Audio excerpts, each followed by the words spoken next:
Kalau anak-anak sudah masuk, kami punya cita-cita makanan dan sayuran yang dikonsumsi anak-anak metik dari kebun sendiri. Terong, kacang panjang, pepaya, kemudian sawi juga ada, okra, rosella, kemudian waloh ada, singkong ada, pepaya Jepang ada, gambas ada, kemudian apa lagi? Sawi pagoda juga ada, kemudian ini mulai juga cabai keriting, cabai rawit seperti itu. Awalnya kami setiap hari masuk, sedangkan sekolah lain kan mungkin fokusnya ke PDR. Justru di luar itu bahwa sekolah yang survive itu adalah sekolah di mana yang dia juga bisa memperjuangkan guru dan karyawannya untuk tetap survive. Kenapa? Karena memang selama pandemi ini jelas untuk penghasilan sekolah pasti semuanya menurun. Karena SPP-nya belum tentu semuanya full. Ada anak-anak yang cuti itu pasti. Yang kedua, kita harus berpikir panjang bahwa kita harus menambah income. Kemudian kami menindaklanjuti dengan mengajak khususnya para guru dan karyawan untuk terjun langsung bagaimana penyiapan ladang kebun, kemudian mulai dari bedengan.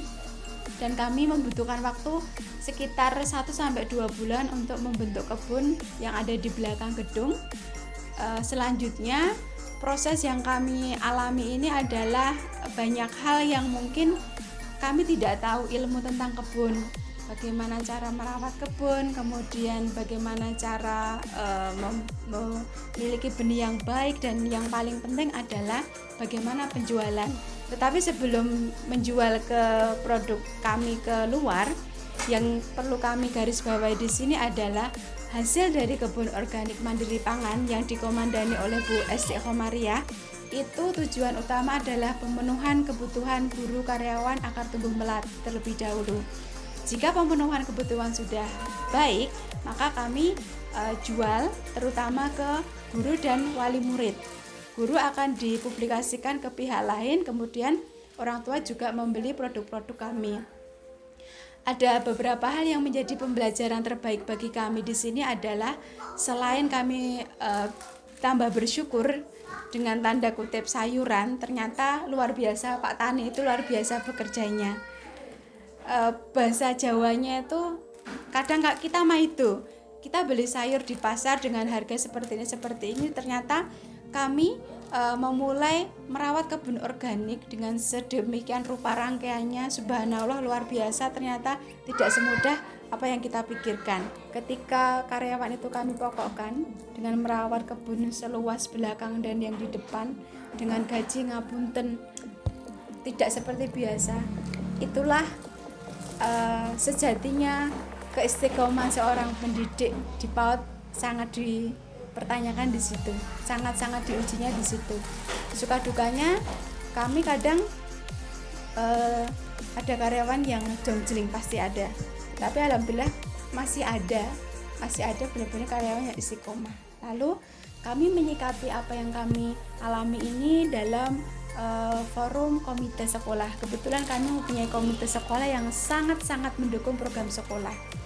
Nah, tahun ini komite sekolah itu mendukung 2 program. Yang pertama program kebun organik ini, yang kedua program Zero Waste. Nah, kenapa komite itu sangat perhatian dengan kami di kebun organik? Karena grafiknya di kebun organik ini adalah dulu dari Maret sampai dengan Agustus itu penjualannya sangat banyak, Mas, naik. Sekarang turun. Nah, karena komite peduli itu menanyakan apa masalahnya kok penjualannya turun. Maret itu pembuatan lahan, kemudian April penanaman, sekitar bulan Juni awal itu kami mulai panen seperti itu.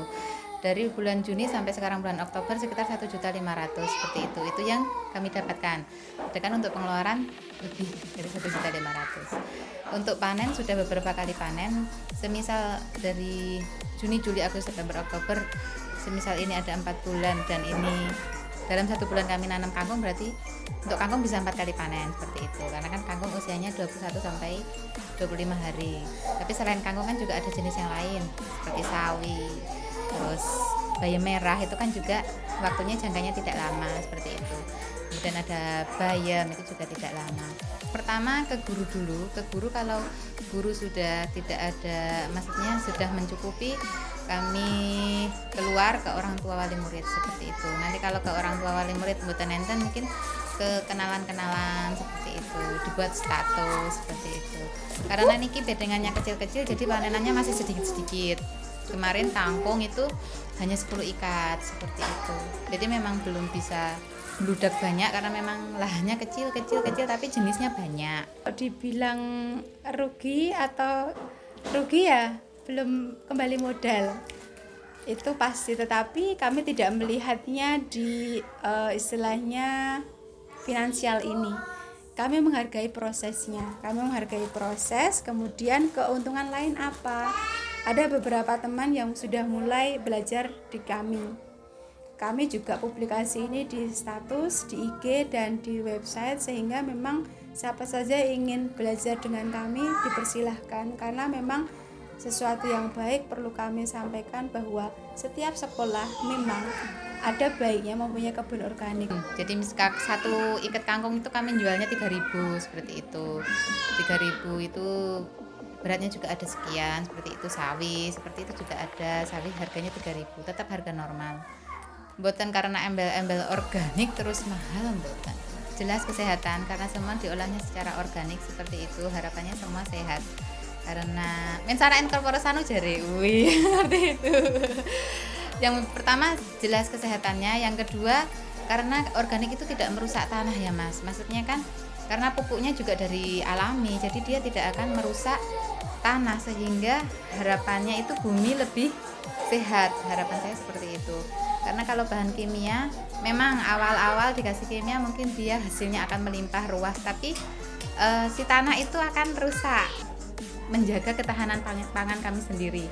Waktu kemarin di awal pandemi adanya lockdown itu kami berpikir tidak bisa kemana-mana, terus mungkin pasar akan tutup, jadi harapan kami bisa mandiri pangan di saat seperti ini. Bahwa masa pandemi ini bukan masa di mana kita malah tidak berprestasi, kita tidak berinovasi. Justru pada masa pandemi ini adalah masa di mana kita benar-benar diuji seberapa ruhnya jadi pendidik, seberapa ruh besar jiwanya menjadi seorang penjuang pendidikan.